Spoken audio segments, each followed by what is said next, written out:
Assalamualaikum warahmatullahi wabarakatuh. Selamat sore, salam sejahtera bagi kita semua. Yang terhormat Bapak Edi Nurjajadi, SEMSI, selaku dosen pengampu manajemen strategi. Perkenalkan, nama saya Dini Aryani dengan NIM 235091368. Di sini saya akan mempresentasikan hasil kerja saya yang berjudul Analisis Lingkungan Eksternal, Internal, Visi dan Misi pada Perusahaan KFC. Menganalisis lebih dalam, mari kita lihat permasalahan yang terjadi di perusahaan KFC. Bisa kita lihat ya, bahwa KFC itu yang pertama mengalami kerugian bersih meskipun telah menurun sebesar 53,74% pada tahun 2025. Yang kedua, jumlah gerai di KFC di Indonesia terus berkurang akibat penutupan gerai yang tidak produktif. Yang ketiga, perusahaan melakukan efisiensi operasional untuk mengurangi beban biaya. Yang keempat, menghadapi persaingan yang semakin ketat di industri restoran cepat saji. Yang kelima, perusahaan masih berada dalam tahap pemulihan sehingga kinerja bisnis belum sepenuhnya stabil. Nah, itu dia permasalahan-permasalahan yang terjadi pada perusahaan KFC. Baik, selanjutnya di sini saya akan menjelaskan mengenai analisis lingkungan eksternal KFC. Nah, sebelum lebih lanjut, apa sih itu lingkungan eksternal? Nah, lingkungan eksternal itu adalah faktor-faktor dari luar perusahaan yang mempengaruhi kondisi dan kinerja perusahaan. Nah, pada analisis lingkungan eksternal KFC ini, ada 4 aspek yang akan saya bahas, yaitu yang pertama, lingkungan ekonomi, yang kedua, lingkungan sosial budaya, yang ketiga, industri atau persaingan, dan yang keempat, lingkungan global. Keempat aspek ini merupakan faktor dari perusahaan yang berpengaruh terhadap kondisi KFC saat ini. Nah, pertama itu lingkungan ekonomi. Pada aspek ini, yang pertama, daya beli masyarakat menurun. Yang kedua, penjualan perusahaan belum pulih sepenuhnya. Artinya, dari sisi ekonomi dan dari berita yang saya baca, bahwa ekonomi masyarakat masih belum stabil, jadi daya beli masyarakat juga ikut menurun. Nah, akibatnya banyak orang yang jadi lebih mikir dulu kalau mau beli makanan cepat saji. Dampaknya ke KFC, penjualannya mulai membaik, tapi masih belum pulih sepenuhnya. Makanya perusahaan juga masih mencatat kerugian walaupun jumlah kerugiannya sudah lebih kecil dibandingkan tahun sebelumnya. Yang kedua, lingkungan sosial. Aspek ini, yang pertama, ada perubahan perilaku konsumen. Yang kedua, adanya aksi boikot yang membuat sebagian masyarakat mengurangi pembelian produk KFC. Nah, dari sisi sosial budaya ini, sekarang perilaku konsumen itu mulai berubah.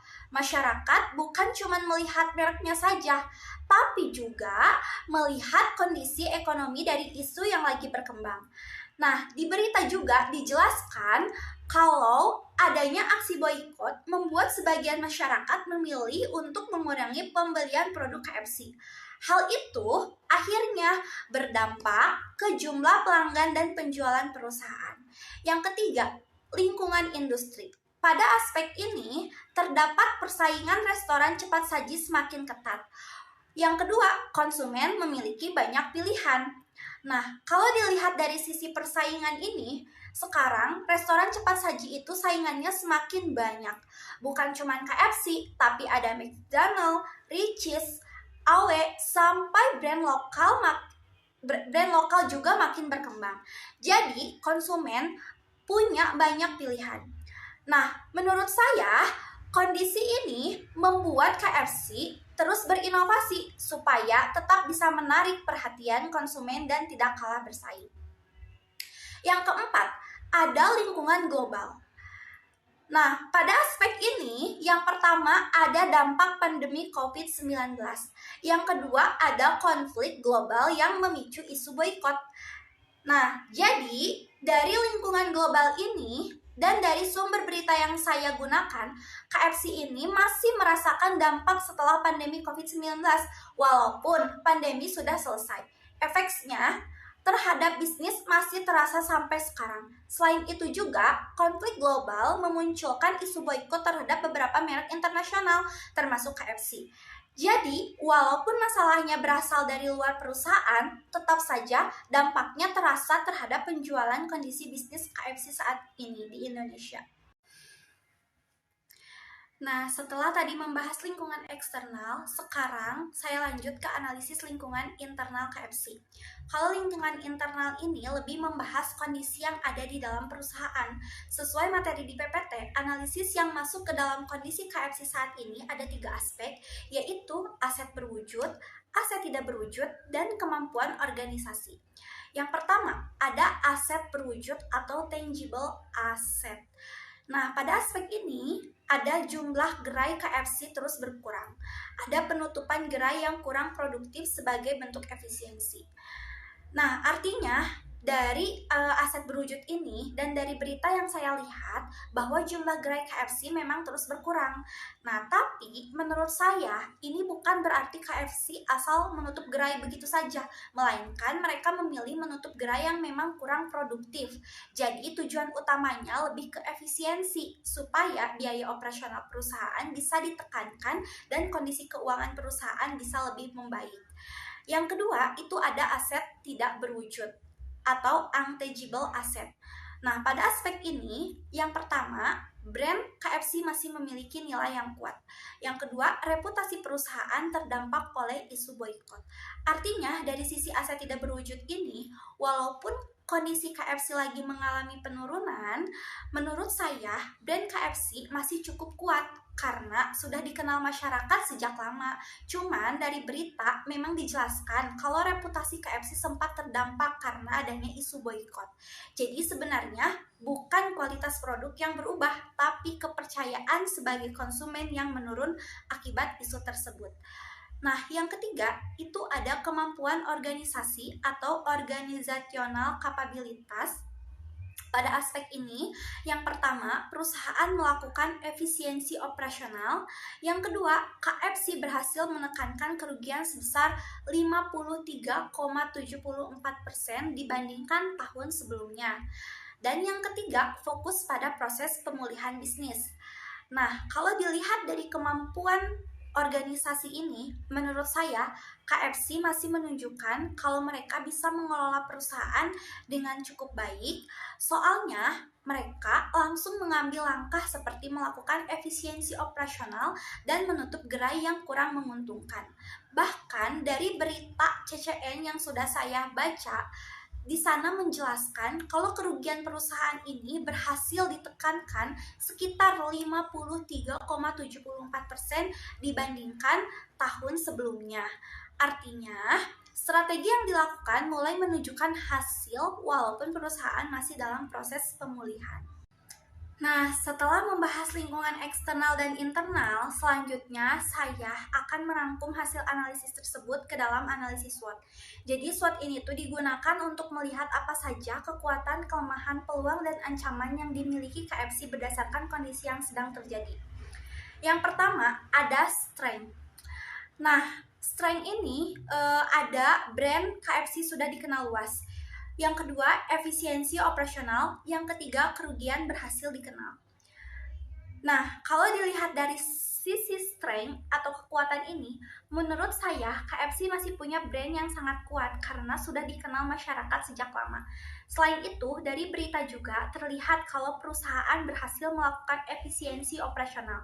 Buktinya, kerugian KFC berhasil ditekankan cukup besar dibandingkan tahun sebelumnya. Jadi, walaupun kondisinya belum sepenuhnya pulih, perusahaan masih punya kemampuan untuk memperbaiki kinerjanya. Yang kedua, ada weakness. Nah, pada weakness ini, jumlah gerai terus berkurang. Yang kedua, perusahaan masih mengalami kerugian. Yang ketiga, penjualan belum pulih sepenuhnya. Artinya, dari sisi weakness ini, yang paling terlihat adalah jumlah gerai KFC yang terus berkurang karena beberapa gerai ditutup. Selain itu, perusahaan juga masih mengalami kerugian dan penjualan belum kembali seperti sebelum terjadinya berbagai masalah.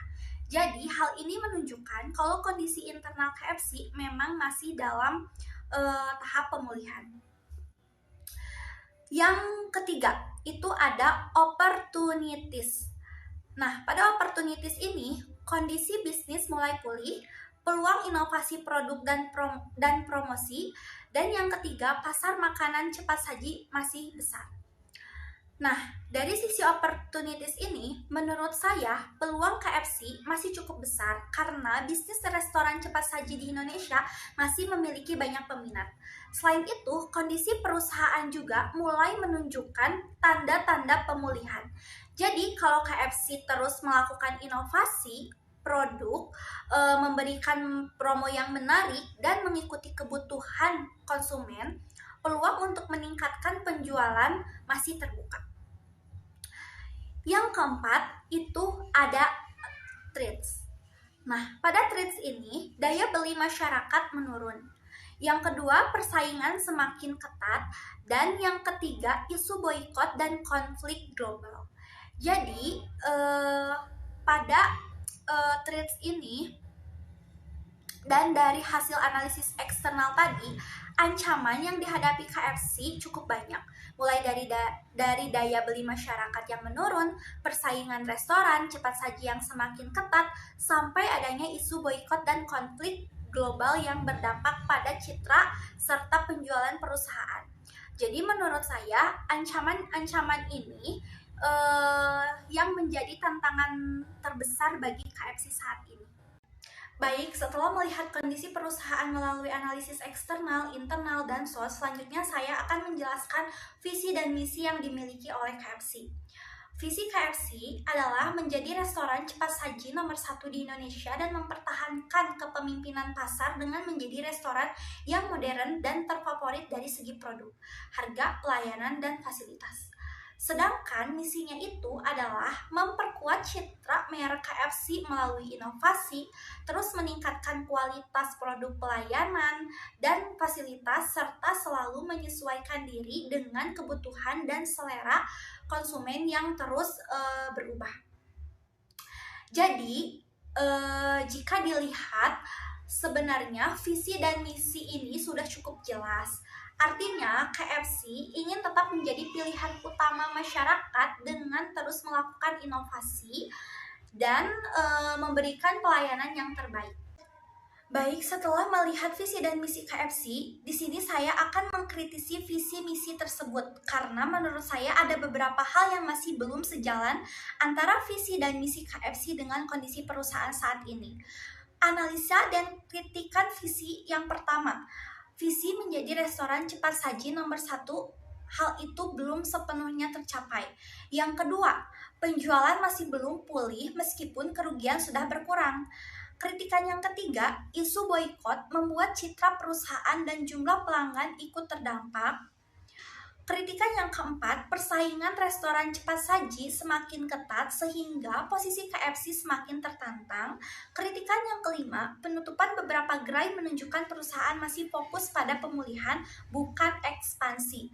Jadi, jika dilihat dari kritikan visi dan visi sebelumnya, menurut saya ini tuh masih belum sepenuhnya tercapai. Karena kondisi saat ini menunjukkan kalau KFC ini tuh masih lebih fokus pada proses pemulihan dibandingkan mempertahankan posisi sebagai pemimpin pasar. Nah, yang kedua itu ada analisa dan kritik misi. Kritikan misi yang pertama, inovasi dan peningkatan kualitas sudah dilakukan, tetapi hasilnya belum maksimal. Kritikan yang kedua, upaya memperkuat citra merek masih terkendala oleh isu boikot. Kritikan yang ketiga, perusahaan perlu menyesuaikan strategi dengan perubahan perilaku konsumen. Kritikan yang keempat, program promosi dan inovasi produk perlu lebih menarik agar mampu meningkatkan kembali penjualan. Kritikan yang kelima, KFC perlu lebih memperkuat kepercayaan konsumen agar misi perusahaan dapat tercapai. Jadi, kalau dilihat dari misinya dan dari kritikannya, menurut saya itu arahnya itu sebenarnya sudah benar. KFC sudah berusaha melakukan inovasi, meningkatkan kualitas pelayanan, dan melakukan efisiensi. Tetapi menurut saya hasilnya itu belum maksimal karena citra merek KFC masih terdampak oleh isu boikot. Penjualannya juga belum kembali normal dan persaingan di industri semakin ketat. Jadi menurut saya KFC ini perlu fokus membangun kembali kepercayaan konsumen dan menyesuaikan strategi dengan kondisi pasar yang sekarang. Sekian presentasi saya. Mohon maaf bila ada kesalahan. Wabillahi taufiq wal hidayah. Wassalamualaikum warahmatullahi wabarakatuh.